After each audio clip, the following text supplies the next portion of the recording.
சமீப காலமாக பீட்டா என்கின்ற வார்த்தை நாடு முழுவதும் சாதாரண குடிமகன் கூட பேசும் ஒரு வார்த்தையாக மாறியுள்ளது. இந்த பீட்டா அமைப்பு விலங்குகளுக்கு சாதகமாக செயல்படுகிறோம் என்ற வகையில் பல்வேறு வழக்குகளை தொடுத்து வருகிறது. இந்த பீட்டா என்றால் என்ன, அதன் தலைமையகம் எங்கு உள்ளது, இந்தியாவில் இதனுடைய நிலை என்ன, இதை யார் தலைமையேற்று நடத்துகிறார்கள் என்பது பற்றிய பல தகவல்களை எமது டெல்லி சிறப்பு செய்தியாளர் சலீம் விரிவாக விளக்குகிறார். அவரிடத்தில் கேட்கலாம். வணக்கம் சலீம், சொல்லுங்க, பீட்டா அமைப்பு என்றால் என்ன, அதனுடைய தலைமையகம் எங்கு செயல்பட்டு வருகிறது? சலீம், பீட்டா அப்படிங்கிறதுக்கு விரிவாக்கம் people for ethical treatment of animals அப்படின்னு சொல்கிறாங்க. அதை தான் சுருக்கி பீட்டா அப்படின்னு சொல்லி வச்சுருக்காங்க.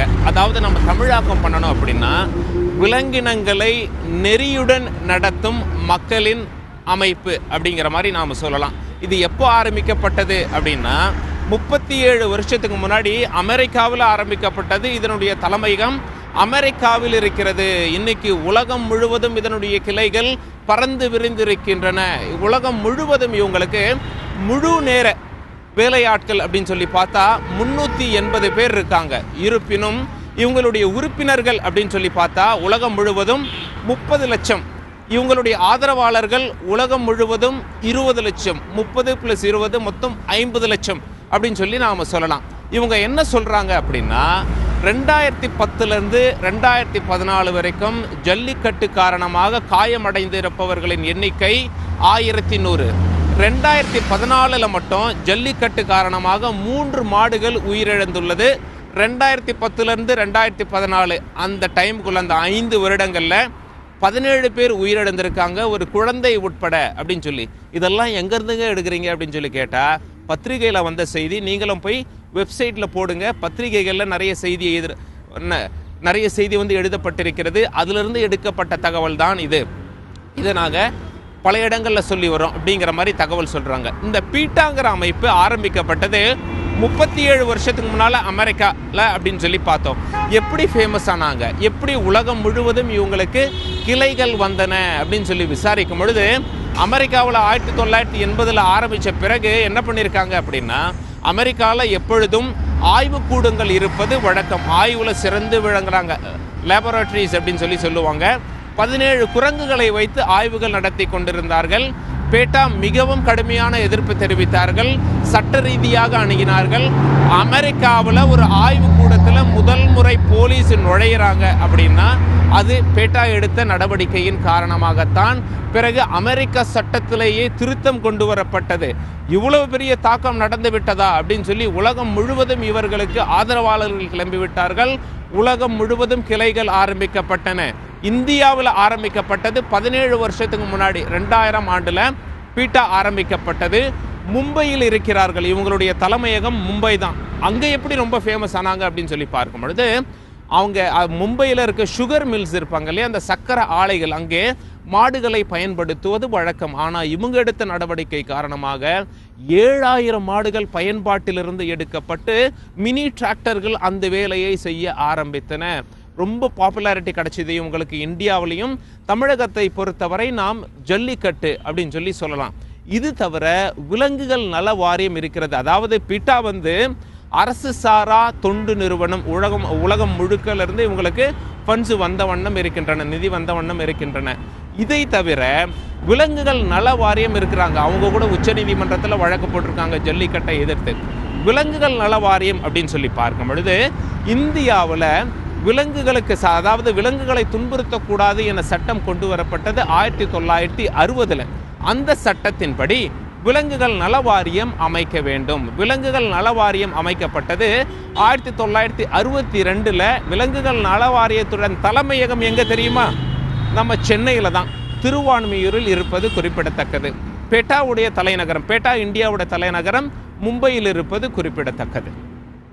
இப்போ நீங்க சொன்னீங்க பேட்டாவோட தலைமையகம் அமெரிக்காவில் இருந்தது அப்படின்னு சொல்லி. இப்போ பேட்டாவுடைய நடவடிக்கைகளுக்கு பல்வேறு கட்டத்திலிருந்து எதிர்ப்புகளும் எழுந்திருக்கின்றன. இப்போ எந்தெந்த நாடுகளில் இவர்களுக்கு எதிராக எதிர்ப்புகள் வந்து பதிவு செஞ்சிருக்காங்க, எந்தெந்த விஷயங்கள்ல எதிர்ப்புகளை பதிவு பண்ணியிருக்காங்க?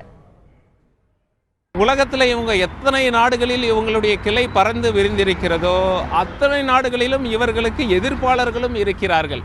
இவங்க என்ன சொல்றாங்க அப்படின்னா, அதாவது பெட்டாவை பொறுத்தவரை இவங்க என்ன சொல்றாங்க அப்படின்னா விலங்கினங்களை நாங்கள் நெருகிலோடு நடத்த போராடக்கூடிய மக்கள் அப்படின்னு சொல்றாங்க. நிறைய நடவடிக்கை எடுத்திருக்காங்க. நிறைய நடவடிக்கை இவங்களுக்கு வெற்றி அளித்திருக்கிறது. இதன் காரணமாக உலகம் முழுவதும் இவர்களுக்கு புகழ் இருக்கும் அதே நேரத்தில் உலகம் முழுவதும் இவர்களுக்கு எதிர்ப்பும் இருப்பது குறிப்பிடத்தக்கது. சலீம், இப்போ ஜல்லிக்கட்டை பொறுத்தவரை பீட்டா அமைப்பினர் இந்த ஜல்லிக்கட்டை தடை செய்ய வேண்டும் அப்படின்னு உச்சநீதிமன்றத்தில் வழக்கு தொடர்ந்திருக்காங்க. கடந்த 2 வருடங்களாக ஜல்லிக்கட்டு நடைபெறவில்லை. இதே போன்று இந்தியாவில் இருக்கக்கூடிய வேற ஏதாவது மாநிலங்கள்ல அந்த பாரம்பரிய விளையாட்டுகள், விலங்குகளை வைத்து நடத்தக்கூடிய பாரம்பரிய விளையாட்டுகளை தடை செய்யணும் அப்படிங்கிற வழக்கு பீட்டாவால் தொடரப்பட்டிருக்கிறதா?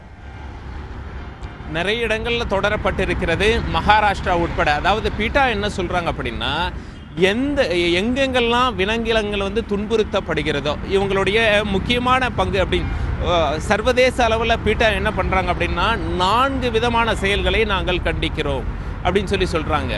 விலங்கினங்களின் அவங்களுடைய தோலுக்காக, விலங்கினத்தின் தோலுக்காக அந்த தோலை உரித்து எடுத்து பயன்படுத்துவது, இதனால் விலங்கினங்கள் துன்புறுத்தப்படுகின்றன அப்படிங்கிற மாதிரியும் சொல்கிறாங்க.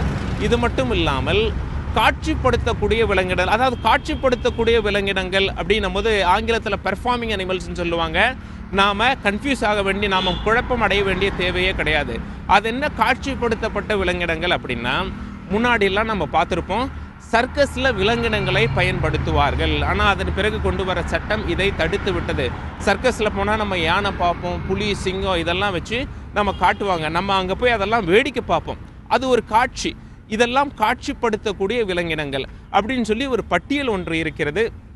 அந்த பட்டியலில் தான் இப்பொழுது அந்த பட்டியலை பொறுத்தவரை என்ன பண்ணியிருக்காங்க அப்படின்னா, அதாவது சட்ட ரீதியாக அதை அணுகியிருக்கிறார்கள். காட்சிப்படுத்தக்கூடிய விலங்கினங்கள் அப்படின்னு சொல்லும் பொழுது இப்பொழுது ஜல்லிக்கட்டில் காளைகளும் கொண்டு சேர்க்கப்பட்டுள்ளது. ஆக பெட்டா என்ன சொல்றாங்க, சட்ட ரீதியாக இது இந்தியாவில் இருக்கிறதால் இதை நாங்கள் எதிர்க்கிறோம் அப்படிங்கிற மாதிரி சொல்றாங்க. இதனால தான் நாங்கள் ஜல்லிக்கட்டை எதிர்க்கிறோம் என்ற வாதத்தை முன்வைக்கிறார்கள். இன்னும் ஒரு படி மேலே போய் எதற்காக ஜல்லிக்கட்டு இந்தியாவுடைய பாரம்பரியம், அதாவது தமிழகத்துடைய பாரம்பரியம் ஆச்சு, இதை ஏன் நீங்கள் எதிர்க்கிறீர்கள் அப்படின்னு கேட்கும் பொழுது, இல்லை சட்டத்திற்கு புறம்பானது எதுவாக இருந்தாலும் நாங்கள் எதிர்ப்போம், நடவடிக்கை எடுப்போம், உச்ச நீதிமன்றத்தை இதன் காரணமாகத்தான் நாடி இருக்கிறோம் அப்படின்னு சொல்றாங்க. சலீம், இப்போ பீட்டாவை பொறுத்தவரை அவர்கள் சொல்லக்கூடிய ஒரு விஷயம், ஜல்லிக்கட்டில் மாடுகள் துன்புறுத்தப்படுகிறது அப்படிங்கிற நிலையை வைத்துதான் இந்த வழக்கு தொடரப்பட்டிருக்கிறது. இன்றைக்கு உலகம் முழுவதும் பல இடங்கள்ல விலங்குகளை கொன்று உண்பது என்பது ஒரு வழக்கமான ஒரு விஷயமாகவே பார்க்கப்படுகிறது. சோ அந்த நிலைப்பாட்டிற்கு பீட்டா ஏற்கனவே ஏதாவது எதிர்ப்பு தெரிவிச்சிருக்காங்களா? அதுக்கும் அவங்க எதிர்ப்பு தெரிவிக்கிறாங்க. அவங்க என்ன சொல்றாங்க, அதாவது விலங்கினங்கள் நமக்கு சொந்தமானவை கிடையாது. அப்படி இருக்கும்போது நீங்கள் எப்படி துன்புறுத்தலாம் அப்படின்னு கேட்டு, முடிந்தளவு மாமிசத்தை சாப்பிடாமல் இருங்கள் அப்படின்னு சொல்லி அதற்கும் அவர்கள் எதிர்ப்பு தெரிவித்து வருகிறார்கள்.